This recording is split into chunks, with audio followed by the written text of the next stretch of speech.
तर सध्या लाडक्या बहिणींना डिसेंबरचा हप्ता कधी मिळणार हा प्रश्न आहे। मात्र असं असताना आता लाडक्या बहिणींसाठी एक सर्वात मोठी बातमी आहे, कारण फडणवीस सरकार आता लाडक्या बहिणींना संक्रांतीचं गिफ्ट देणार आहे। ही माहिती विश्वसनीय सूत्रांनी दिली आहे। दिवाळी भाऊबीज म्हणून राज्य सरकारनं लाडक्या बहिणींना नोव्हेंबरचा हप्ता ॲडव्हान्स दिल्याचं आपण पाहिलेलं होतं आणि आता मकर संक्रांतीच्या निमित्तानं सुद्धा फडणवीस सरकार लाडक्या बहिणींना डिसेंबर आणि जानेवारी असे दोन्ही हप्ते एकत्ररित्या देणार आहे। तर ही माहिती वरिष्ठ अधिकाऱ्यांनी दिलेली आहे। एकंदरीत जर आपण बघितलं तर यामुळे लाडक्या बहिणींच्या खात्यामध्ये आता 3000 रुपये एकत्ररित्या जमा होणार आहे।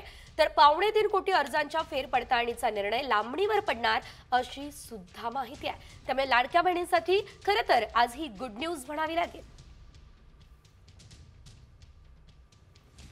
संक्रांती आधी प्रत्येकी 3000 रुपये लाडक्या बहिणींना मिळणार आहे।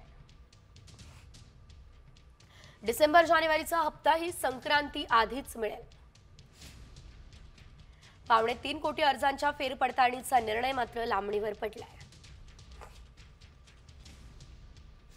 सध्या अर्ज केलेल्या सर्वच लाडक्या बहिणींना याचा लाभ मिळणार आहे। अपात्र लाभार्थ्यांचे अर्ज बाद करण्याबाबत सध्या कुठलाच आदेश देण्यात आलेला नाही।